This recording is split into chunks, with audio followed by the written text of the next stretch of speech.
Hey, you guys, this is pretty cool that I get to sit down with you together. Well, welcome. Thank you. Welcome to our office. Yeah, right. And thank you for inviting me. Um, I guess we'll just say for the people that don't know, I'm Bill Kress, and I run a small PR firm for the last 6-8 years. But I'm still, I love writing, and I have since I was a kid. But I still dabble into freelance work. So I've got a few newspapers around town that I can write some stories about. And I wanted to interview you guys. So I just thought I'd run the gamut, soup to nuts. Tell me about your business, and I'll lead you on. How's that sound? Hey, that sounds great. Let's try it. All right. For it. Let's go with the basic thing. You know, they always do this on TV, or need I tell you?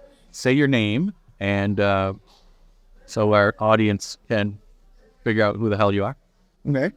So my name is Herson Sanchez, and like Ariel said, thanks so much for being here today. Yeah. And I'm one of the owners of Dimelo305. We've been in the game for the company has been around for about 2.5 years, and going on 2.5. Oh, yeah. So yeah, it's in its infancy, but it is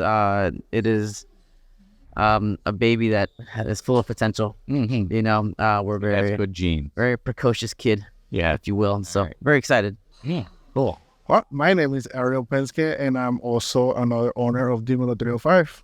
It's a roller coaster of emotions when it comes to Dimelo305. Yeah. It's a little bit of everything. Yeah.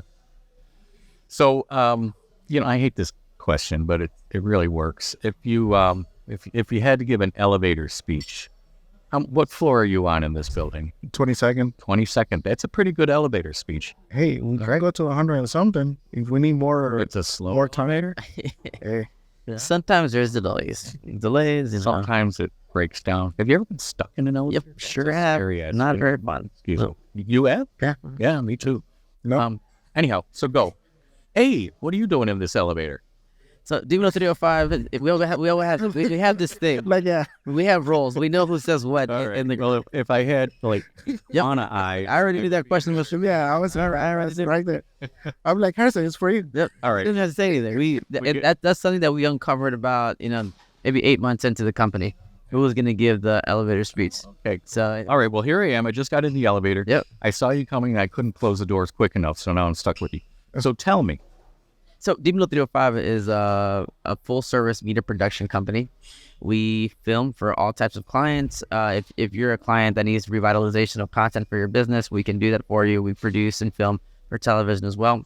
In addition to that component, the corporate side of Dimelo305, we are also in the entertainment side of things. So we film at clubs. We do street interviews. We have a DJ component. We have a truck, all the fun. So we can be fun during the day and, and serious during the day. And at night, we can be more fun and less serious. Yeah. Cool. All right, you're on. Oh, I'm giving the speech. Give one too. He does it in Spanish. He does it in Okay. Spanish. All right, we'll do it. So I can figure it out. Dimelo305 es una empresa de producción. Nosotros lo que hacemos son videos corporativos, nos enfocamos más para los negocios. Eso es lo que hacemos, enfocado en redes sociales para negocios. Wow. It was a Spanish is better. Just like that. It's like, It's quicker. yeah. I took 7 months of Spanish, and they said you're gonna be fluent.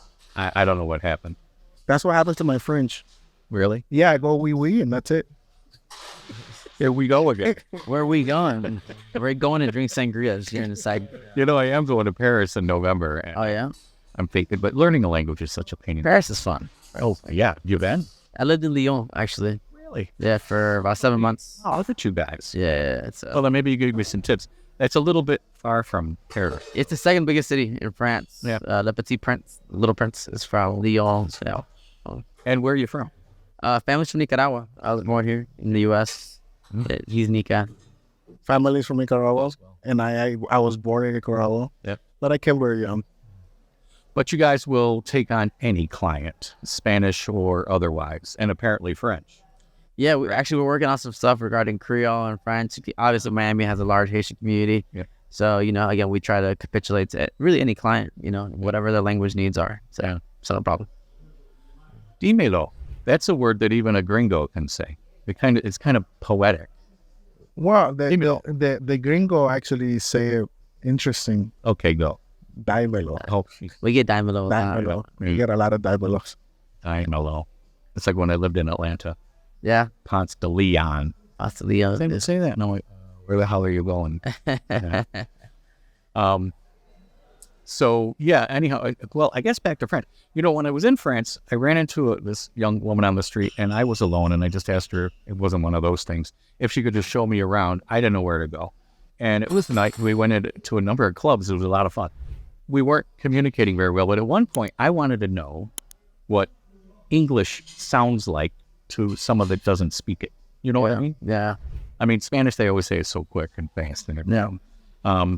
And then I imitated French. I said, we be oh, da, da, da, da, da, da. I mean, just the sound and the beat. And you know what she did for English? She went, meow, meow. Yeah. I don't know if you need to know all of this, but Dimelo. Look at me, I did it. See? Dime. Okay. It happens. Really It cool. happens. Do you think that gets in the way of your marketing, or are you concerned with that? I mean, Miami is wildly diverse.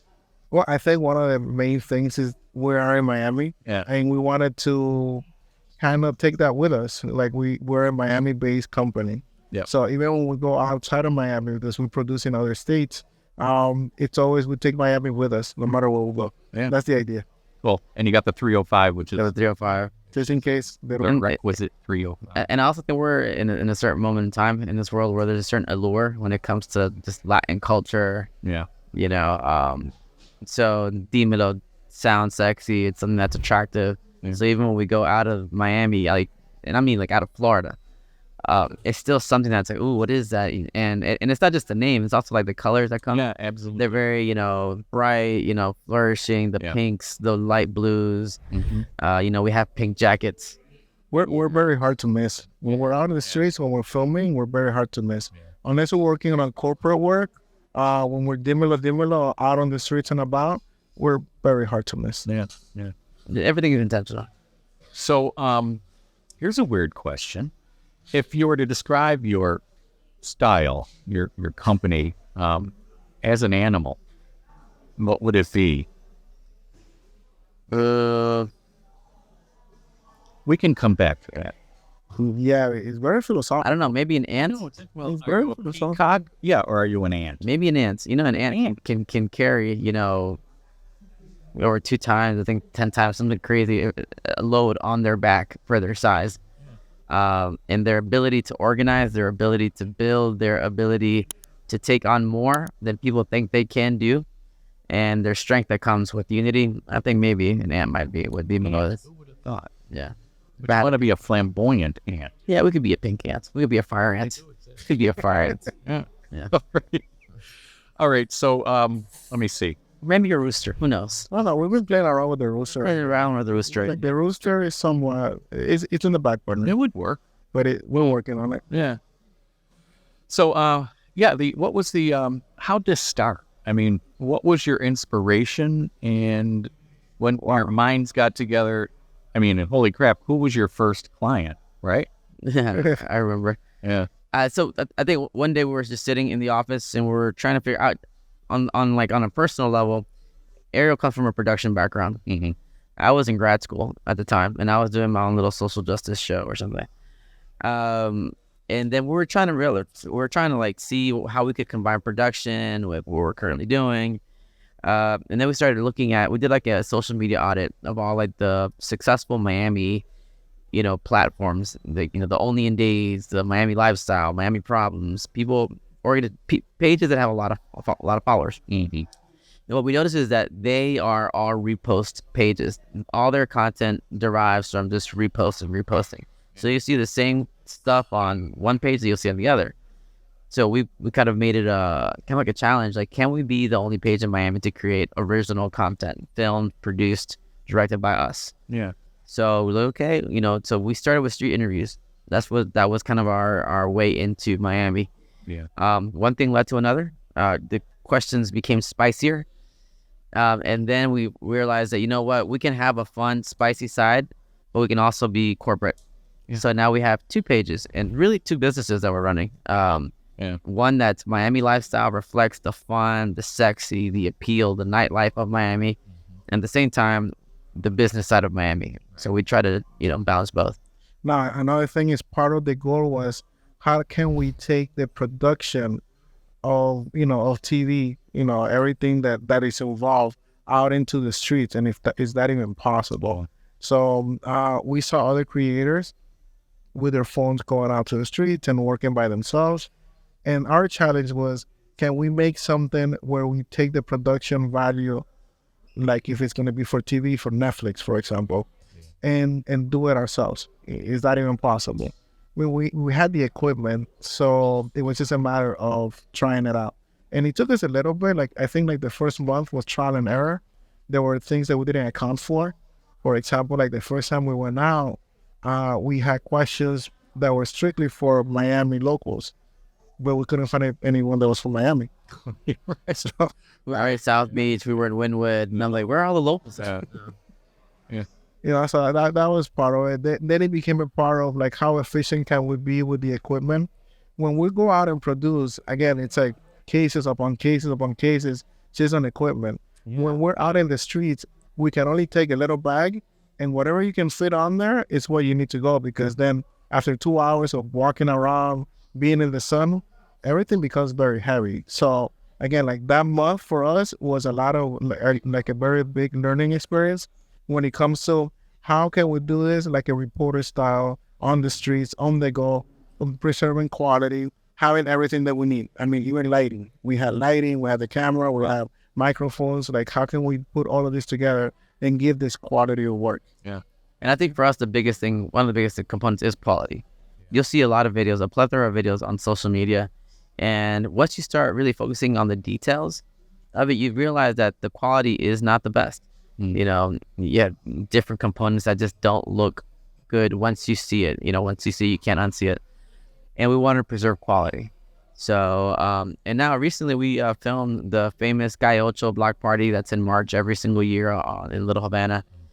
And we filmed that thing, and we walked, I don't know how many, 17 blocks or something, back and forth in the hot sun, with the interviews. Everyone recognized, oh, Dimelo305 is here. Oh, we're about to have a good time, So, the company has definitely grown from that first month. So who would that client be? The first client was, And you mentioned was it some Pedro? of your clients. I believe it was Pedro. Pedro? Miami. He owns the first mobile smoke shop, Okay.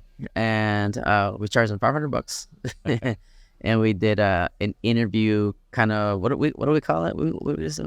Shout out. A shout out. We're working with a shout out A terminology. Dimelo305 shout out, where we create and film something for you, and then we post it on our page, and you can share it on your page. And I think we give them some extra pieces of content, but it wasn't just filming a video.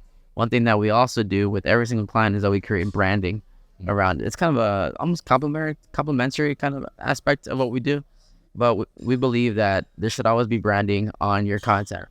Create as if it's always going to go viral, because if it goes viral and no one knows who did it, then how do you get your credit?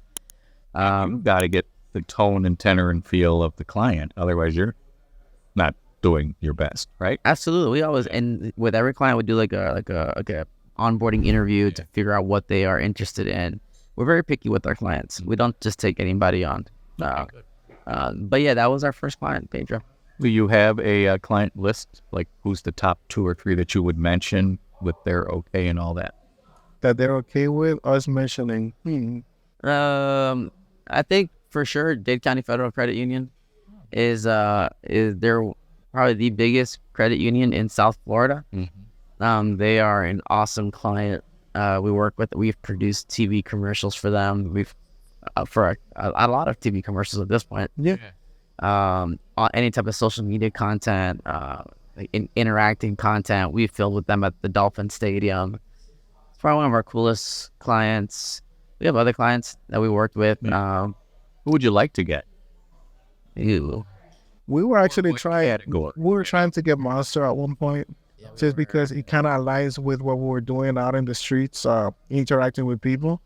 But that was like that's the one client that we've been trying to get at. We haven't been able to yet. I'll let you what happens in the future. Cool. Yeah, let me get my thoughts. That's all, folks. Thanks so much for coming out. They promise sangria. There's no my sangria. sangria? See, that's what it is. Just stuck on a pineapple or something. Yes. Let's see. So how is it Yeah, I'm curious as a small business owner. Well, first off, do you have to market yourself? Because if you're doing well, sometimes it just comes pouring in and you don't have time. And I don't mean to brag, but that's been my situation. I don't even have a website yet. I've been working on it for 6 years. Don't really need it, but you really do. But how is it that you are promoting yourselves? Well, I think to answer that question, the first thing you have to realize is that a company of one is one thing. A company of many, more than one, it's a different thing. So whenever you have a company that other people rely on you to bring in business, there's always advertisement involved. Doesn't matter how you do it. You could advertise it as in yourself goes out. You could advertise it as in you buy space, in different types of media, or you advertise through your own social media accounts. So it's just a matter of how you feel more comfortable and what you think works for you. Every business needs to be relevant nowadays. With social media, that's becoming like more and more important. So you need that fresh content, you need that quality, because that's what you're selling to your clients. So if you don't take care of your own image, nobody will. Gotcha. Yeah. And you got to take care of your people. Yeah, I heard a flavor of that. you have to. And their kids. I mean, really, it's quite a responsibility. Yeah, when you realize that, Business owner. their families, I don't want to be dramatic, but their family's survival is contingent upon your success. Yeah. I don't have children. I don't have a wife. I don't have anything like that, a family. So I'm kind of just like by myself, but it doesn't mean, I don't care about everybody else's family, and you have to, as a business owner. Yeah. This is my first time being a business owner. So scary. It is, it's like Ariel said at the beginning, it's a roller coaster of emotions. Yeah. But I think when you work hard and you put your best foot forward and you put in the long hours, no one sees. I always say that people only see you in snapshots. People don't see the entire roll of film. Right. They don't see the long hours, the sacrifice that you put into it. Not even our employees see it. So we're constantly working, trying to push it and push it and push it. And we're not okay with being mediocre. We're not even happy with being the best. Because we're always trying to attain something else. So yeah, it's a fun, rough ride. In many ways, Miami is a small community still. I think it just exploded on itself, but it's still in many ways parochial, and there are small communities within this huge, I hate the word megalopolis, but that's what it is, kind of. Are you involved in any community organizations and chambers of commerce? And the reason I ask that is because probably some of our readers would be interested to know. We're actually not involved with Chamber of Commerce, like business-related associations or organizations. We are involved with nonprofits. We do a lot of work with nonprofits. We do a lot of work with autism, kind of charities. Autism for the children of autism. Yeah, Gigi's Playhouse is one of them. Oh God, there's a bunch. Silent Victims of Crime. Silent of Crime is an organization that works with children whose parents are incarcerated. We do a lot of work with the fire department here in Miami, because they also do an autism bike ride once a year. We've been sponsors for that. We film it. We take the Dimelo truck out there. Police organizations, we've done a lot with them. Okay. We're the first film crew to be allowed into Doral Police Department and film them behind, doors, behind the scenes. Or the municipality for them to use. Yeah, so they've used it. They were trying to create content around, community awareness. So we did stuff around that. That's a great gig. Yeah, we received awards from Doral PD, from the city of Doral, from the city of Sweetwater. City of Sweetwater by the mayor, the former mayor Orlando Lopez. Because we did a lot of work with when the hurricane came last year. We took a lot of supplies, and Sweetwater was leading that initiative. So we community work. That's really, and I think the first year of Dimelo, we really, really, really were, And that's kind of like the core of our company too. Like we said that as Dimelo305, the influencer, we kind of wanted to shed some light into different things that are going on, because like you said, Miami is different bubbles. Yeah. And we want to go into all of those bubbles.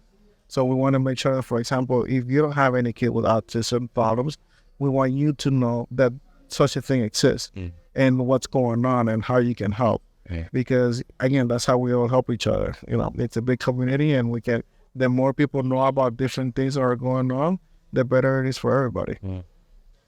So it started out hard on the streets, right? It still is. We still found. That hasn't changed. But and I'm amazed that you would take all of this equipment out on the street, especially since it's so rainy. But in the beginning, I think when people were doing social media, it was supposed to be rough and jittery and whatnot. And Come on, that just fell by the wayside. It was fashionable. It's not anymore, right? They Like to do they it. want it to look raw and spontaneous and I mean, I think that lasted Solo like about a year. tres, solo tres. yeah, right. Pretty much. I mean, once you started, like, the problem is that nobody understood social media, and I think a lot of people still don't understand social media. Yeah. But when you start seeing the power that you have based on the content that you produce, you just want to step it up. Yeah. It's just like a normal growing of any page. So the client doesn't want to see you out there with a camera. With a phone. phone. I mean, they could do that themselves. No, again, and this is like a very big distinction. Social media for businesses is not the same as social media for personal use. Yeah. So social media for businesses do require high quality, do require the big equipment. Speaking Person requires high quality sangria. So delicious, Yeah. like a dessert. Yeah. Oh wait, we're supposed to do the eye thing. oh yeah, we're just Remember? What are we looking at? it's like 7 years bad sex, right? So don't do it. That would be all. Love you all. I'm paying back still. So, well, the reason that where I was going with you started on the streets is now you've taken it into the boardroom. And how do you do that? Do you take all this stuff to them, or can they come to your studio? What's your setup here, if that's the case? We actually have both. We have both Yeah. in reality. But what we sell to our client is, we're in Miami. Why not take advantage of it? Why are you going to be stuck in a room? Are you sure that's the best use of what you want to show? And another thing is, we're producing for social media, which is supposed to be entertaining. So if you're not entertaining, don't do it. If you guys just put like, you're going to be on a desk, shooting yourself, With the green screen. talking about something, Yeah. what are you really doing? It's not going You might as well just, to. They're not going to be engaged. no, just go to South Beach, get a table somewhere, start producing something. That's the idea. Now, when you take a production crew with you, we take care of everything for our clients, so they don't have to worry about anything. And before they do that, we actually do go through scripts. We do to go through storyboards. This is what's going to happen. This is what's going to look like. Again, we come from a production background, which is the main difference. Right. You don't want to leave too much to chance. Just Nothing. a little. No, they're I think it's so. Anytime you work with a production company, it's a lot of moving parts. As you can see, Yeah. there's a lot of us here today. If you're not going into the space organized with a meticulous, process, program, and really just organized, it's going to take forever. The client's not going to be happy. You're not going to be happy. People are going to be stressed. It's going to be frustrating. And you want to be recognized on that level. That's, I think, one of our strengths, our efficiency, Yeah. and still the ability to produce quality content. Yeah. Billy, you got to try this first of all. Are those Croquetas. croquetas oh Yeah. with one? Oh wait, there's pork in them. Oh, man. oh, I love them. it's white. And I White pork. That's how. I'll smell one. Yeah. No, but Potatoes don't look, I'm Irish. I do love potatoes. Hey, shout out to Elisa de España. Yep. You can see on the plate.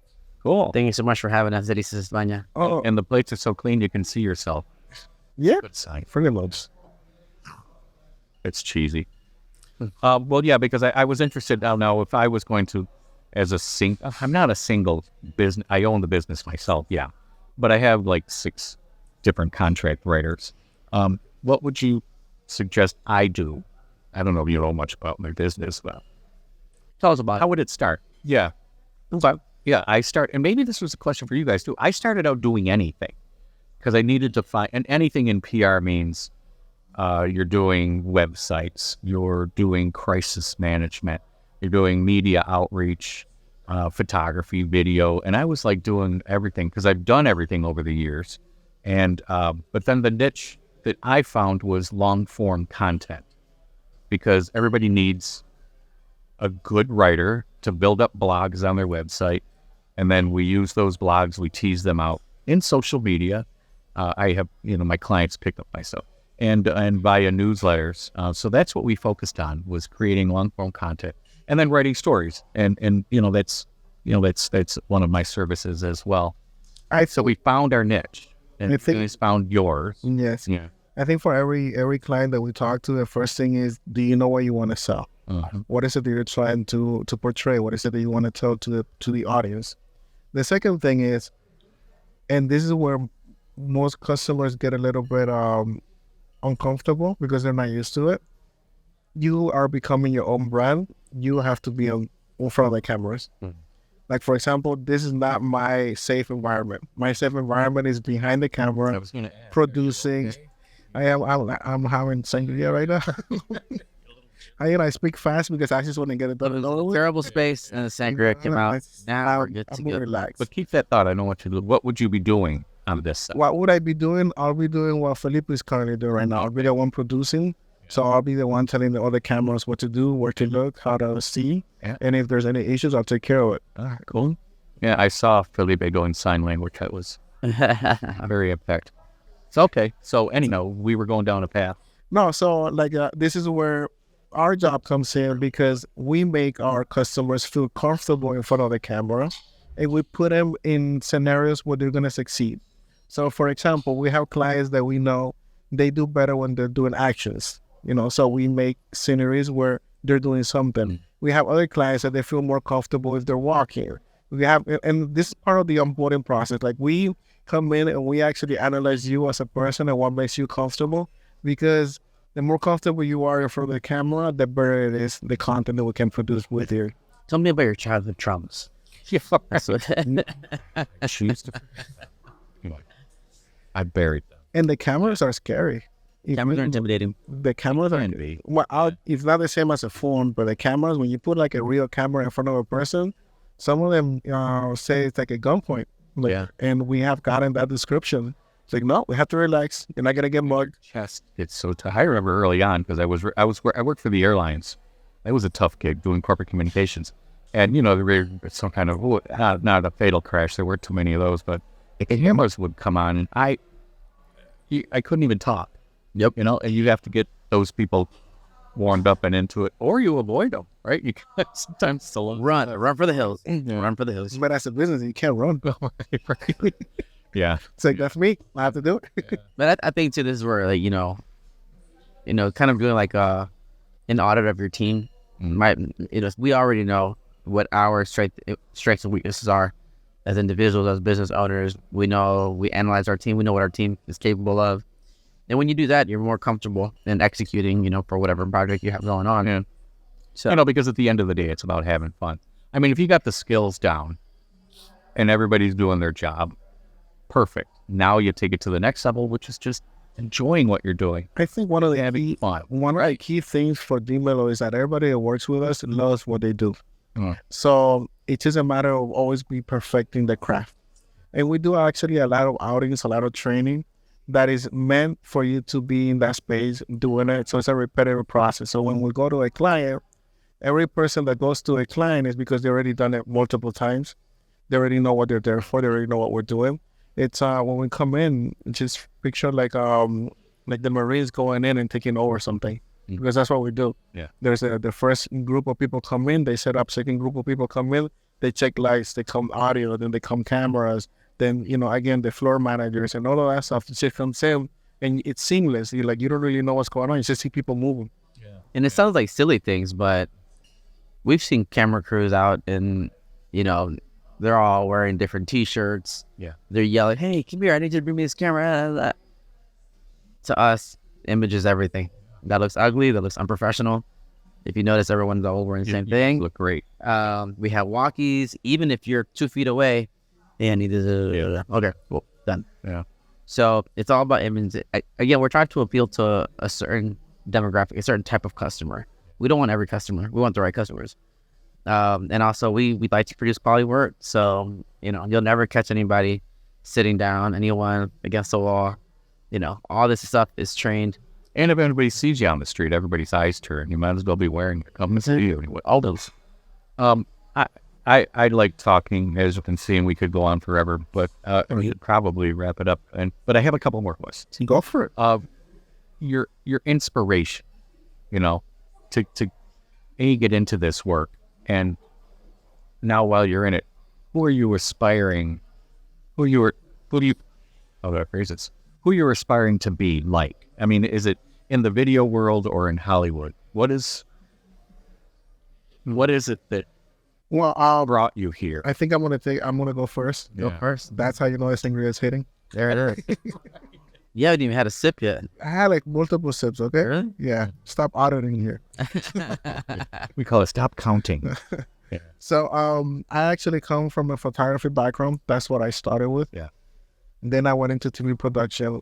Then I went into the creative space of producing. And I think that's what's always kept me in this world, because it's actually like, for me, there's no better feeling than seeing something in your head and making it happen. So it's still like an art form.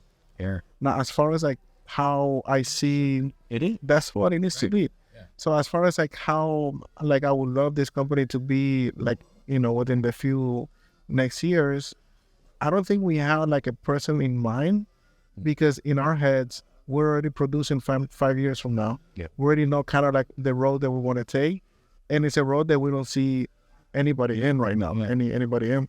When Dimelo started, even the space of Dimelo wasn't there. Actually, when we started, then you started seeing group of creators coming out, like, it is kind of possible to do this, so let's do it. And we're inspiration to many, and that's actually like something that we take pride in. Yeah.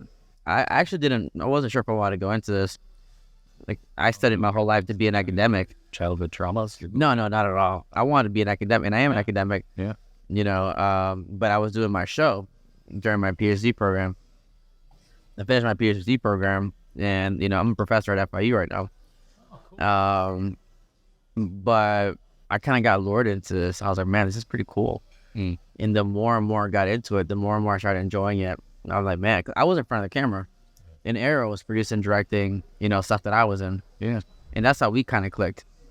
He had the ideas, and he would tell me, hey, do it like this, move like that, say it like this.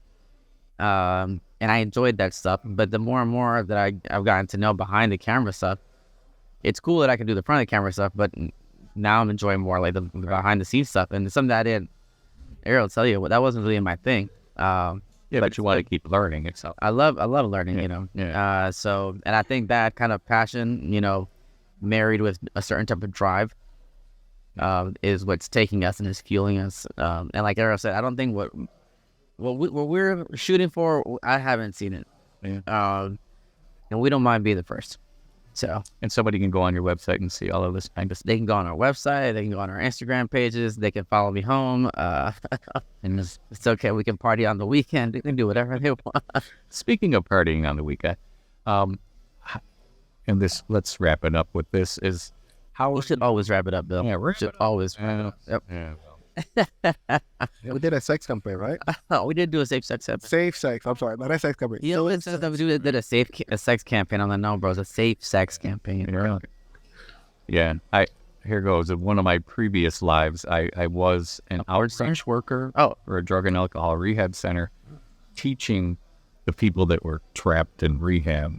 I say trapped because they were confined. Anyway, we're teaching about safe sex, because the more you put yourself at risk, the greater.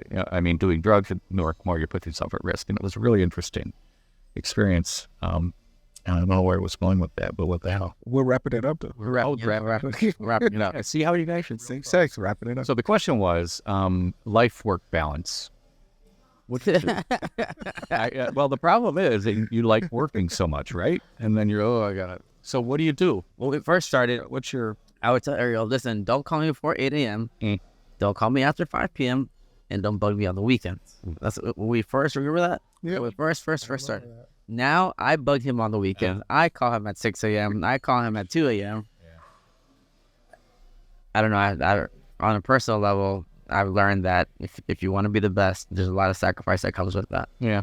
And I'm very happy that I'm single with no family, because I can put everything into this thing. You know, if this thing doesn't work, it's my fault. It's his fault. It's our fault as a unit. So we put everything into it. Yeah. It's not always easy. It's exhausting. You know, You have a family. I have a family and I have two small girls, so I do try to keep the weekends closed for no matter what. But I also pay my dues already, so I'm already like at a space in my life where I have that flexibility.